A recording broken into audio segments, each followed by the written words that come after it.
Hi friends, welcome to ladies fashions. ನಾನು ಇವತ್ತಿನ ಡಿಸೈನ್ನ ಮಾಡೋದಕ್ಕೆ ಈ ರೀತಿ ರಿಂಗ್ ಬೀಡನ್ನ ತೊಗೊಂಡಿದ್ದೀನಿ. 6 ಎಳೆ ದಾರನ ನಾಟಾಕಿ ಇಟ್ಕೊಂಡಿದ್ದೀನಿ. ಇದಕ್ಕೆ ನೀವು 7 ಎಳೆನಾದರೂ ಬೇಕಾದರೂ ತೊಗೋಬೋದು. ನೋಡಿ, ಫಸ್ಟ್ ಇಲ್ಲಿ ಈ ರೀತಿ ಥ್ರೆಡ್ನ ಬೀಡ್ ಒಳಗಡೆ ಹಾಕಿ ನಾಟ್ ಹಾಕ್ಕೊಳ್ಳೋಣ. ನೀವು ನಾರ್ಮಲ್ಲಾಗಿ ನಾಟ್ ಹಾಕ್ತಿರಲ್ಲ, ಅದೇ ರೀತಿ ನೋಡಿ ಈ ಥರ ನಾಟ್ ಹಾಕ್ಕೋಬೇಕು. ನಾನಿಲ್ಲಿ 2 ನಾಟನ್ನ ಹಾಕೋತಾ ಇದ್ದೀನಿ. ನೋಡಿ, ಈ ರೀತಿ 2 ನಾಟನ್ನ ಹಾಕ್ಕೋಬೇಕು. ನಾವು ಡೈರೆಕ್ಟಾಗಿ ನೀಡಲಿಂದ ಹಾಕೋಕ್ಕೆ ಹೋದರೆ ಅದು ಗ್ರಿಪ್ ಸಿಗಲ್ಲ. ಅದರಿಂದ ಈ ಥರ 2 ಸಲ ನಾಟನ್ನ ಹಾಕ್ಕೊಂಡು ನೋಡಿ, ಆ ಥ್ರೆಡ್ ಏನಿದೆ ಅದು ನಮ್ಗೆ ಈ ರೀತಿ ಲೆಫ್ಟ್ ಸೈಡ್ಗೆ ಬರಬೇಕು. ಆ ಥರ ಇಟ್ಕೊಂಡು ನಾವಿಲ್ಲಿ ವರ್ಕ್ನ ಸ್ಟಾರ್ಟ್ ಮಾಡೋಣ. ನಾನಿಲ್ಲಿ 9 ನಂಬರ್ ನೀಡಲ್ನ ತೊಗೋತೀನಿ, ಅಥವಾ 10 ಯಾವುದಾದ್ರೂ ತೊಗೋಬೋದು. ನೋಡಿ, ಇಲ್ಲಿ ನಮಗೆ ಆ ಬೀಡು ಮತ್ತು ನಾಟ್ ಹಾಕಿರ್ತೀವಲ್ಲ, ಅದ್ರ ಮಧ್ಯದಲ್ಲಿ ಗ್ಯಾಪ್ ಏನಿರುತ್ತೆ ಆ ಗ್ಯಾಪಲ್ಲಿ ನಾವು ನೀಡಲ್ನ ಹಾಕ್ಕೋಬೇಕು. ಇದು ಸ್ವಲ್ಪ ಸ್ಟಾರ್ಟಿಂಗ್ ನೀಡಲ್ನ ಹಾಕ್ಕೋಬೇಕಾದ್ರೆ ಸ್ವಲ್ಪ ಕಷ್ಟ ಅನಿಸುತ್ತೆ. ನೋಡಿ, ಈ ರೀತಿ ನೀಡಲ್ನ ಹಾಕಿಬಿಟ್ಟು ಆ ಥ್ರೆಡ್ ಏನಿರುತ್ತೆ ಅದನ್ನು ಎಳ್ಕೊಳ್ಳೋಣ. ನೋಡಿ, ಈ ರೀತಿಯಾಗಿ ಥ್ರೆಡ್ನ ಎಳ್ಕೊಂಡು ಒಂದು ಚೈನ್ನ ಹಾಕ್ಕೊಳ್ಳೋಣ. ಅಂದರೆ ಲಾಕ್ ಟೈಪ್ ಆಗುತ್ತೆ ಇದು. ಒಂದು ಚೈನ್ ಹಾಕ್ಕೊಂಡು ನೀಡಲ್ ಮೇಲೆ ಒಂದು ಸಲ ದಾರನ ಸುತ್ತಕೊಂಡು ನೋಡಿ, ಇವಾಗ ಈ ಬೀಡ್ ಏನಿದೆ ಬೀಡ್ ಒಳಗಡೆ ನೀಡಲ್ನ ಹಾಕಿ ಥ್ರೆಡ್ನ ಎಳ್ಕೊಂಡು ನಮಗಿವಾಗ ನೀಡಲ್ ಮೇಲೆ 3 ಲೂಪ್ ಆಗುತ್ತೆ. ಅದನ್ನು 2ರಿಂದ 1 ಮತ್ತು 2ರಿಂದ 1 ಮಾಡಿಕೊಂಡು ಡಬಲ್ ಕ್ರೋಶ ಕಂಬನ ಮಾಡ್ಕೊಳ್ಳೋಣ. ನೋಡಿ, ಮತ್ತೆ ನೀಡಲ್ ಮೇಲೆ ದಾರನ ಸುತ್ಕೋಬೇಕು. ಒಂದು ಸಲ ಸುತ್ಕೋಬೇಕು, ಆವಾಗ ನಮಗೆ ಡಬಲ್ ಕ್ರೋಶ ಕಂಬ ಆಗುತ್ತೆ.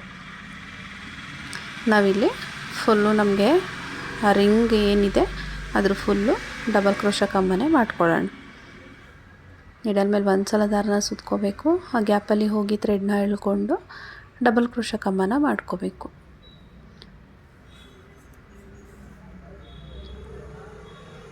ನೋಡಿ, ಅದೇ ರೀತಿ ಕಂಬಗಳನ್ನ ಮಾಡ್ಕೊಳ್ಳೋಣ.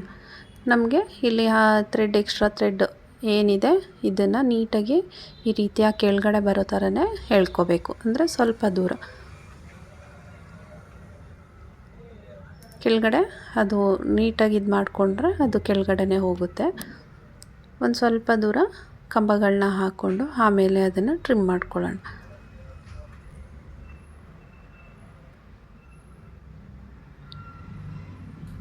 ನೋಡಿ, ಈ ಥ್ರೆಡ್ ಏನಿದೆ ಬೇಕಾದರೆ ಈ ರೀತಿ ಸ್ವಲ್ಪ ಹಾಕ್ಕೊಂಡು ಇದನ್ನು ಕಟ್ ಮಾಡ್ಕೋಬೋದು. ನಾವು ಸ್ಟಾರ್ಟಿಂಗೇನೆ ಕಟ್ ಮಾಡ್ಕೊಬಿಟ್ರೆ ಅದು ಬಿಚ್ಕೊಳ್ಳೋ ಚಾನ್ಸಸ್ ಇರುತ್ತೆ. ಅದರಿಂದ ಇವಾಗ ನೋಡಿ, ಅದು ಕಂಬಗಳ ಕೆಳಗಡೆ ಸೇರಿಕೊಂಡಿರುತ್ತೆ, ಬೇಗ ಅದು ಬಿಚ್ಕೊಳ್ಳೋ ಸಾಧ್ಯತೆ ಇರೋದಿಲ್ಲ. ಕಟ್ ಮಾಡಿಕೊಂಡು ಮತ್ತು ಅದೇ ರೀತಿ ಕಂಬಗಳನ್ನ ಕಂಟಿನ್ಯೂ ಮಾಡ್ತಾ ಹೋಗೋಣ. ಇದನ್ನು ನೀವು ಸಿಂಗಲ್ ಕ್ರೋಶ ಕೂಡ ಯೂಸ್ ಮಾಡಿಕೊಂಡು ಮಾಡ್ಕೋಬೋದು. ನಮಗೆ ಸ್ವಲ್ಪ ಡಿಸೈನ್ ದೊಡ್ಡದಾಗಿ ಬೇಕು ಅಂತ ಹೇಳಿದ್ರೆ ಈ ರೀತಿ ಡಬಲ್ ಕ್ರೋಶ ಕಂಬನ ಮಾಡ್ಕೋಬೇಕು. ನಮಗೆ ಇಲ್ಲಿ ಅಷ್ಟು ಕಂಬ ಇಷ್ಟು ಕಂಬ ಅಂತ ಏನಿಲ್ಲ. ಫುಲ್ಲು ನಮಗೆ ಆ ಬೀಡ್ಸ್ ಅರೌಂಡ್ ಎಷ್ಟಾಗುತ್ತೋ ಅಷ್ಟು ಕಂಬಗಳನ್ನ ಮಾಡ್ಕೊಳ್ಳೋಣ. ಅದು ಕಂಪ್ಲೀಟ್ ಆಗಬೇಕು. ಆ ಬೀಡ್ ಏನಿದೆ ಅದು ಕಂಪ್ಲೀಟ್ ಆಗೋ ತನಕ ಕಂಬಗಳನ್ನ ಮಾಡ್ಕೊಳ್ಳೋಣ. ನೋಡಿ, ನಾನಿಲ್ಲಿ ಆ ಫುಲ್ಲು ಬೀಡ್ ಸುತ್ತಲೂ ಕೂಡ ಕಂಬನ ಮಾಡಿಕೊಂಡು ಕಂಪ್ಲೀಟ್ ಮಾಡ್ಕೊಂಡಿದ್ದೀನಿ. ಈ ರೀತಿ ಎಷ್ಟು ಕಂಬ ಆಗುತ್ತೋ ಅಷ್ಟು ಮಾಡ್ಕೊಳ್ಳಿ. ಕಂಬನ ಮಾಡಿಕೊಂಡು ನೋಡಿ, ಸ್ಟಾರ್ಟಿಂಗ್ ಇಲ್ಲಿ ನಾವು ಒಂದು ಚೈನ್ ಹಾಕ್ಕೊಂಡಿರ್ತೀವಲ್ಲ, ನಮಗೆ ಸ್ಟಾರ್ಟಿಂಗ್ ಪಾಯಿಂಟ್ ಸಿಗುತ್ತೆ. ಆ ಚೈನ್ ಏನು ಹಾಕ್ಕೊಂಡಿರ್ತೀವಿ ಆ ಚೈನ್ಗೆ ನಾವು ಇದನ್ನು ಲಾಕ್ ಮಾಡ್ಕೋಬೇಕು. ನೋಡಿ, ಮೇಲ್ಗಡೆ ಚೈನ್ ಗ್ಯಾಪ್ ಏನಿರುತ್ತೆ ಅಲ್ಲಿ ನಿಡಲ್ನ ಹಾಕಿ ಥ್ರೆಡ್ನ ಎಳ್ಕೊಂಡು ಅದೇ ಥ್ರೆಡ್ಡನ್ನ ಈ ರೀತಿ ಪಾಸ್ ಮಾಡ್ಕೋಬೇಕು. ಈ ರೀತಿ ಲಾಕ್ ಮಾಡ್ಕೋಬೇಕು. ಲಾಕ್ ಆದಮೇಲೆ ಒಂದು ಚೈನ್ನ ಹಾಕ್ಕೊಂಡು ಇವಾಗ ನಾವಿಲ್ಲಿ ಉಲ್ಟಾ ಸೈಡ್ಗೆ ತಿರುಗಿಸ್ಕೊಳ್ಳೋಣ. ಉಲ್ಟಾ ಸೈಡ್ಗೆ ತಿರುಗಿಸ್ಕೊಂಡು ಮತ್ತೆ ಇನ್ನೊಂದು ಸ್ಟೆಪ್ಪು. ಈ ಸ್ಟೆಪ್ಪಲ್ಲಿ ನಮಗೆ ಸಿಂಗಲ್ ಕ್ರೋಶ ಬರುತ್ತೆ. ನೋಡಿ, ಇಲ್ಲಿ ನಮಗೆ ಏನು ಈ ರೀತಿ ಲೂಪ್ ಥರ ಕಾಣಿಸ್ತಿದೆಯಲ್ವ, ಈ ಚೈನ್ ಗ್ಯಾಪು ಕಾಣಿಸ್ತಿರ್ಬೋದು ನಿಮಗೆ. ಈ ಚೈನ್ ಗ್ಯಾಪ್ ಏನಿದೆ ಈ ಗ್ಯಾಪಲ್ಲಿ ನಾವು ಸಿಂಗಲ್ ಕ್ರೋಶಗಳನ್ನ ಮಾಡ್ತಾ ಹೋಗೋಣ. ನೀಡಲ್ನ ಹಾಕಿ ಥ್ರೆಡ್ನ ಎಳ್ಕೊಂಡು 2 ಲೂಪನ್ನ 1 ಮಾಡಬೇಕು. ನೋಡಿ, ಇಲ್ಲಿ ಕಾಣಿಸ್ತಿದೆಯಲ್ವ ಈ ಚೈನ್ ಗ್ಯಾಪು.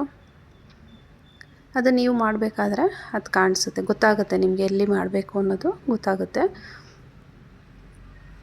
ನೋಡಿ, ಈ ಲೂಪ್ ಏನಿರುತ್ತೆ ಈ ಲೂಪ್ ಒಳಗಡೆ ನೀಡಲ್ನ ಹಾಕಿಬಿಟ್ಟು ಥ್ರೆಡ್ನ ಎಳ್ಕೊಂಡು ಲಾಕ್ ಮಾಡ್ಕೊಳ್ಳೋದು. ಲಾಕ್ ಅಂತಲೂ ಹೇಳ್ತಾರೆ, ಸಿಂಗಲ್ ಕ್ರೋಶ ಅಂತಲೂ ಹೇಳ್ತಾರೆ. ನಾವಿಲ್ಲಿ ಈ ಸಿಂಗಲ್ ಕ್ರೋಶನ ಫುಲ್ಲು ಮಾಡೋದಿಲ್ಲ. ನಮಗೆ ಇಲ್ಲಿ ಹಾಫ್ ಮೂನ್ ಬರೋ ರೀತಿ, ಅಂದರೆ ಅರ್ಧ ಸರ್ಕಲ್ ಬರೋ ಥರ ಮಾಡ್ಕೊಳ್ಳೋಣ. ಅಂದರೆ ಇಲ್ಲಿ ನಮಗೆ ಆಲ್ಮೋಸ್ಟ್ ಒಂದು 15-16 ಮಾಡಿಕೊಂಡ್ರೆ ಸಾಕಾಗುತ್ತೆ. ನಾನಿಲ್ಲಿ 16 ಕಂಬಗಳನ್ನ ಮಾಡ್ಕೋತೀನಿ, 16 ಸಿಂಗಲ್ ಕ್ರೋಶಗಳನ್ನ ಮಾಡ್ಕೋತೀನಿ. ಅಂದರೆ ಅದು ನಿಮಗೆ ಅರ್ಧ ಆಗಿದ ತಕ್ಷಣ ಗೊತ್ತಾಗುತ್ತೆ ನೋಡಿದ್ರೆ. ಒಂದು ಅಂದಾಜಲ್ಲಿ ಮಾಡ್ಕೋಬೇಕು ಅಂತ ಹೇಳಿದ್ರೆ ಒಂದು 16 ಮಾಡ್ಕೊಳ್ಳಿ.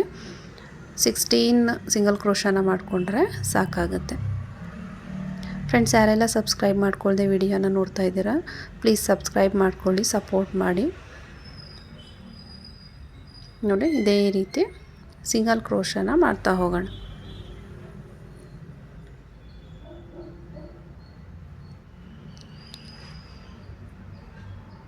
ನಿಮಗೆ ಇಲ್ಲಿ ಗೊತ್ತಾಗುತ್ತೆ ಎಷ್ಟಕ್ಕೆ ಮಾಡ್ಕೋಬೇಕು ಅನ್ನೋದು ಗೊತ್ತಾಗುತ್ತೆ. ಒಂದು ಸೈಡಿಂದ ಬರ್ತೀವಲ್ಲ, ಆ ಸೈಡು ಎರಡೂ ಸೈಡು ನಮಗೆ ಮ್ಯಾಚ್ ಆಗಬೇಕು. ನಾನಿಲ್ಲಿ 16 ಸಿಂಗಲ್ ಕ್ರೋಶ ಆದಮೇಲೆ ಎಕ್ಸ್ಟ್ರಾ ಒಂದು ಚೈನ್ನ ಹಾಕ್ಕೊಂಡು ರೈಟ್ ಸೈಡ್ಗೆ ತಿರುಗಿಸ್ಕೊತೀನಿ. ನೋಡಿ, ಇದು ಉಲ್ಟಾ ಸೈಡು, ಇದು ಸೀದಾ ಸೈಡು. ನೋಡಿ, ಇವಾಗ ನಮಗೆ ಎರಡು ಸೈಡೂ ಕೂಡ ಈಕ್ವಲಾಗಿ ಕಾಣಿಸ್ತಿದೆ. ಇಲ್ಲಿ ನಾನು ಸೀದಾ ಸೈಡ್ಗೆ ತಿರುಗಿಸ್ಕೊಂಡು ಒಂದು ಬೀಡನ್ನ ಯೂಸ್ ಮಾಡ್ತಾಯಿದ್ದೀನಿ. ನಾನು ಈ ರೀತಿ ಸ್ಮಾಲ್ ಬೀಡನ್ನ ಯೂಸ್ ಮಾಡ್ತಾಯಿದ್ದೀನಿ, ಗೋಲ್ಡನ್ ಕಲರ್ ಬೀಡನ್ನ ಹಾಕ್ಕೊಂಡು ನೋಡಿ, ಇಲ್ಲಿ ನಮಗೆ ಮತ್ತೆ ಈ ಗ್ಯಾಪ್ ಕಾಣಿಸ್ತಿದೆಯಲ್ವ, ಲೂಪ್. ನೋಡಿ, ಈ ರೀತಿ ಚೈನ್ ಗ್ಯಾಪ್ ಕಾಣಿಸ್ತಿದೆಯಲ್ವ, ಈ ಚೈನ್ ಗ್ಯಾಪಲ್ಲಿ ಲಾಕ್ ಮಾಡ್ಕೋಬೇಕು. ಬೀಡನ್ನು ಲಾಕ್ ಮಾಡಬೇಕು. ಮತ್ತು ಥ್ರೆಡ್ನ ಮೇಲ್ ಮಾಡಿ ಇನ್ನೊಂದು ಬೀಡನ್ನ ಇನ್ಸರ್ಟ್ ಮಾಡೋಣ. ಬೀಡನ್ನ ಇನ್ಸರ್ಟ್ ಮಾಡಿಕೊಂಡು ನೆಕ್ಸ್ಟ್ ಆ ಚೈನ್ ಲೂಪ್ ಏನಿದೆ ಆ ಗ್ಯಾಪು, ಚೈನ್ ಗ್ಯಾಪಲ್ಲಿ ಲಾಕ್ ಮಾಡ್ಕೋಬೇಕು. ನಾವಿವಾಗ ಎಷ್ಟು ಸಿಂಗಲ್ ಕ್ರೋಶನ ಮಾಡ್ಕೊಂಡಿದ್ದೀವಲ್ಲ ಅಷ್ಟು ಸಿಂಗಲ್ ಕ್ರೋಶ ಮೇಲ್ಗಡೆನೂ ಇದೇ ರೀತಿ ಬೀಡನ್ನ ಹಾಕ್ಕೊಂಡು ಲಾಕ್ ಮಾಡ್ತಾ ಹೋಗಬೇಕು. ಬೀಡ್ ಹಾಕಬೇಕು, ಆ ಗ್ಯಾಪ್ ಏನು ಕಾಣಿಸುತ್ತೆ ಅಲ್ಲಿ ಲಾಕ್ ಮಾಡ್ಕೋಬೇಕು.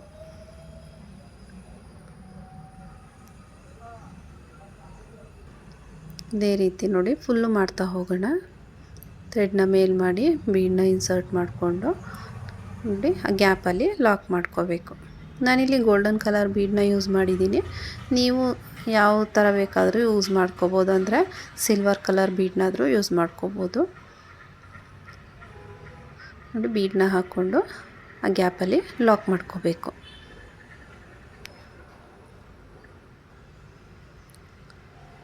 ಒಂದು ಬೀಡ್ ಹಾಕಬೇಕು, ಲಾಕ್ ಮಾಡಬೇಕು, ಒಂದು ಬೀಡ್ ಹಾಕಬೇಕು, ಲಾಕ್ ಮಾಡಬೇಕು.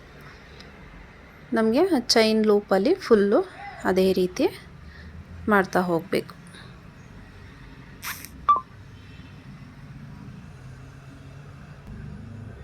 ನಾವೇನೋ 16 ಸಿಂಗಲ್ ಕ್ರೋಶನ ಮಾಡ್ಕೊಂಡಿದ್ದೀವೋ ಆ ಪ್ರತಿಯೊಂದ್ರ ಮೇಲ್ಗಡೆನೂ ಬೀಡ್ ಬರುತ್ತೆ. ನೋಡಿ, ಬೀಡನ್ನ ಹಾಕ್ಕೊಳ್ಳಿ, ಆ ಚೈನ್ ಗ್ಯಾಪಲ್ಲಿ ನೀಡಲ್ನ ಹಾಕಿ ಥ್ರೆಡ್ನ ಎಳ್ಕೊಂಡು ಲಾಕ್ ಮಾಡೋಣ. ಇದೇ ರೀತಿ ಕಂಪ್ಲೀಟ್ ಮಾಡಿ ತೋರಿಸ್ತೀನಿ. ನೋಡಿ, ನಾನಿಲ್ಲಿ ಫುಲ್ಲು ಬೀಡನ್ನ ಹಾಕಿ ಕಂಪ್ಲೀಟ್ ಮಾಡ್ಕೊಂಡಿದ್ದೀನಿ. ಇಲ್ಲಿ ಎಂಡ್ ಈ ರೀತಿ ಬಂದಮೇಲೆ ಇಲ್ಲಿ ಎಂಡಿಂಗಲ್ಲಿ ನಾವು 2 ಚೈನ್ನ ಹಾಕಿ ಥ್ರೆಡ್ನ ಕಟ್ ಮಾಡ್ಕೊಳ್ಳೋಣ. ನೋಡಿ, 2 ಚೈನ್ನ ಹಾಕಿ ಈ ಥ್ರೆಡ್ ಏನಿರುತ್ತೆ ಥ್ರೆಡ್ನ ಕಟ್ ಮಾಡ್ಕೋಬೇಕು. ಥ್ರೆಡ್ನ ಕಟ್ ಮಾಡಿಕೊಂಡು ನೋಡಿ, ನೀಡಲ್ನ ಎಳ್ಕೊಂಡ್ರೆ ಅದು ಲಾಕ್ ಆಗುತ್ತೆ. ಇದೇನಿರುತ್ತೆ ಈ ಎಕ್ಸ್ಟ್ರಾ ಥ್ರೆಡನ್ನು ಬ್ಯಾಕ್ ಸೈಡ್ಗೆ ಗಮ್ ಪೇಸ್ಟ್ ಮಾಡ್ಕೋಬೇಕು. ಫ್ಯಾಬ್ರಿಕ್ ಗ್ಲೂ ಹಾಕಿ ಈ ರೀತಿ ಪೇಸ್ಟ್ ಮಾಡ್ಕೊಳ್ಳೋಣ. ನೋಡಿ, ಈ ಥರ ಬ್ಯಾಕ್ ಸೈಡ್ಗೆ ಗ್ಲೂ ಹಾಕ್ಬಿಟ್ಟು ಅದನ್ನು ಪೇಸ್ಟ್ ಮಾಡ್ಕೋಬೇಕು. ಈ ಎಕ್ಸ್ಟ್ರಾ ಥ್ರೆಡ್ ಏನಿರುತ್ತೆ ಈ ಎಕ್ಸ್ಟ್ರಾ ಥ್ರೆಡನ್ನು ಕಟ್ ಮಾಡ್ಕೊಳ್ಳೋಣ.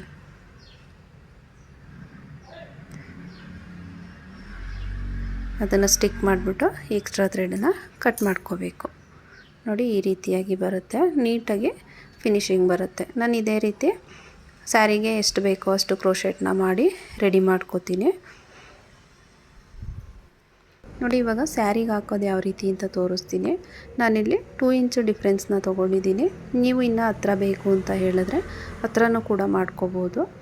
ಇದು ಸ್ವಲ್ಪ ಈ ಥರ ಡಿಸೈನ್ಸು ಸ್ವಲ್ಪ ಗ್ಯಾಪ್ ಇದ್ರೇ ಚೆನ್ನಾಗಿ ಕಾಣಿಸುತ್ತೆ. ನಾನಿಲ್ಲಿ 2 ಇಂಚಿಗೆ ಮಾರ್ಕ್ ಮಾಡಿ ಇಟ್ಕೊಂಡಿದ್ದೀನಿ. ನೋಡಿ ಈ ರೀತಿ ಹೆಮ್ಮಿಂಗ್ ನೀಡಲ್ಗೆ 4 ಎಳೆ ದಾರ, ನಾರ್ಮಲ್ ಥ್ರೆಡ್ ಇರುತ್ತಲ್ವ ಅದನ್ನು 4 ಎಳೆ ತೊಗೊಂಡು ನಾಟ್ ಹಾಕ್ಕೊಂಡಿದ್ದೀನಿ. ನಾಟ್ ಹಾಕ್ಕೊಂಡು ನೋಡಿ ಇಲ್ಲಿ ನಾವೇನು ಮಾರ್ಕ್ ಮಾಡ್ಕೊಂಡಿದ್ದೀವಿ ಇದನ್ನು ಬ್ಯಾಕ್ ಸೈಡಿಂದ ನೀಡಲ್ನ ಹಾಕ್ಕೊಳ್ಳೋಣ. ಬ್ಯಾಕ್ ಸೈಡ್ ಏನಿರುತ್ತೆ ಬ್ಯಾಕ್ ಸೈಡಿಂದ ನೀಡಲ್ನ ಹಾಕ್ಬಿಟ್ಟು ಎಳ್ಕೊಬೇಕು. ಅಂದರೆ ನಮಗೆ ಅದು ಮೇಲ್ಗಡೆ ಬರಬಾರ್ದು, ಮಧ್ಯದಲ್ಲಿ ಈ ಏನು ಜಿಗ್ಜಾಗ್ ಮಾಡಿರ್ತಾರಲ್ವ ಆ ಜಿಗ್ಜಾಗ್ ಮಧ್ಯದಲ್ಲಿ ಬರಬೇಕು. ನೀಡಲ್ನ ಹಾಕಿ ಎಳ್ಕೊಂಡು ಇಲ್ಲಿ ಒಂದು ಬೀಡನ್ನ ಹಾಕೋತೀನಿ. ನಾರ್ಮಲ್ ಸ್ಮಾಲ್ ಸೈಜ್ ಬೀಡನ್ನೇ ತೊಗೊಂಡಿದ್ದೀನಿ. ಇಲ್ಲಿ ನೀವು ಬೇಕು ಅಂತ ಹೇಳಿದ್ರೆ ಬಿಗ್ ಬೀಡ್ನೂ ಕೂಡ ಯೂಸ್ ಮಾಡ್ಕೋಬೋದು. ನಾನಿಲ್ಲಿ ಸ್ಮಾಲ್ ಬೀಡನ್ನೇ ಯೂಸ್ ಮಾಡಿದ್ದೀನಿ.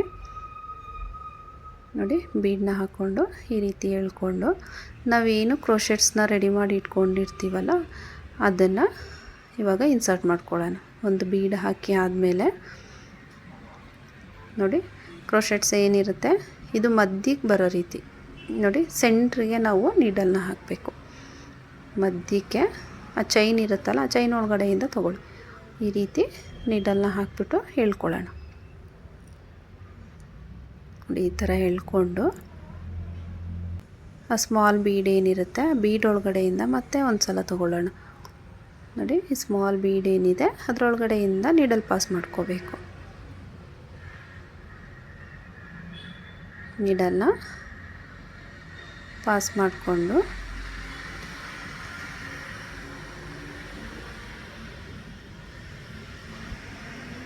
ನೋಡಿ ನಾನಿಲ್ಲಿ ಬಟ್ಟೆಯಿಂದ ಒಂದು ಸಲ ತೊಗೋತೀನಿ.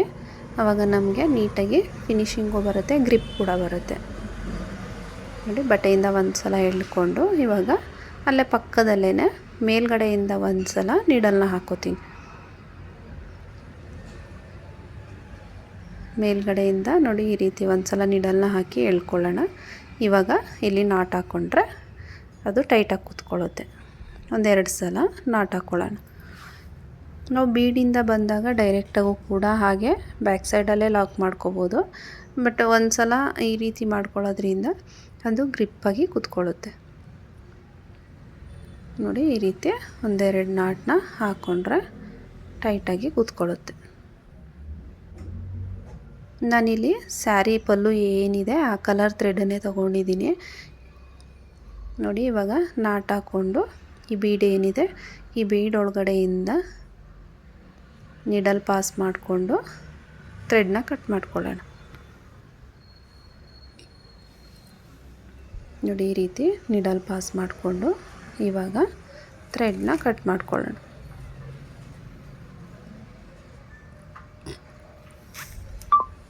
ನಮಗವಾಗ ಫಿನಿಶಿಂಗು ನೀಟಾಗಿ ಬರುತ್ತೆ.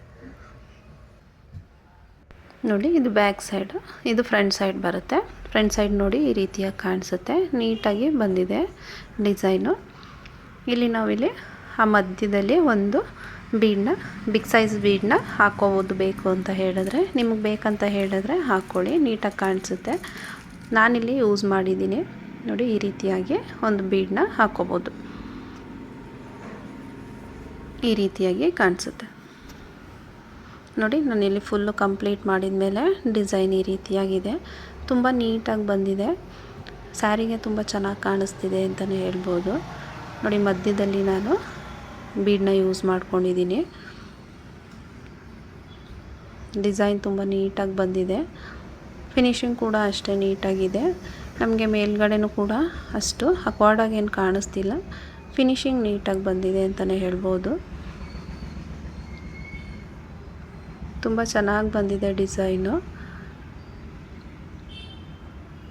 ಸ್ಯಾರಿಗೆ ತುಂಬ ಚೆನ್ನಾಗಿ ಕಾಣಿಸ್ತಿತ್ತು ಡಿಸೈನು, ತುಂಬ ನೀಟಾಗಿ ಫಿನಿಶಿಂಗ್ ಬಂತು ಅಂತಲೇ ಹೇಳ್ಬೋದು.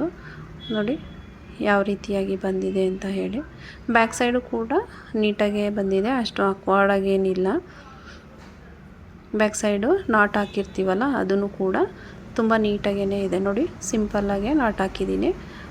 ಇದು ಬಿಚ್ಕೊಳ್ಳಲ್ಲ, ನಮಗೆ ನೀಟಾಗಿ ಟೈ ಆಗಿದೆ.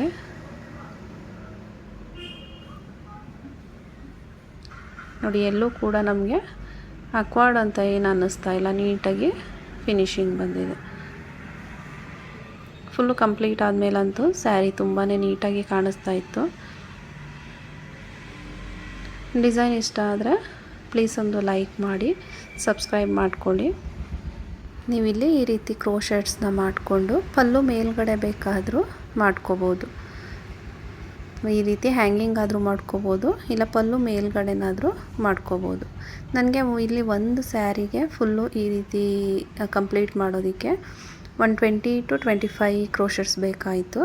ಅಂದರೆ ಡಿಸ್ಟೆನ್ಸ್ ಮೇಲೆ ಡಿಪೆಂಡ್ ಆಗುತ್ತೆ. ಅದು ನಿಮಗೆ ಡಿಸ್ಟೆನ್ಸ್ ಎಷ್ಟು ಮೇಂಟೈನ್ ಮಾಡ್ಕೋತೀರೋ, ಗ್ಯಾಪ್ ಎಷ್ಟಿರುತ್ತೋ ಅದ್ರ ಮೇಲೆ ಡಿಪೆಂಡ್ ಆಗುತ್ತೆ. ನಾನಿಲ್ಲಿ 2 ಇಂಚ್ ಗ್ಯಾಪ್ನ ಕೊಟ್ಟಿದ್ದೀನಿ.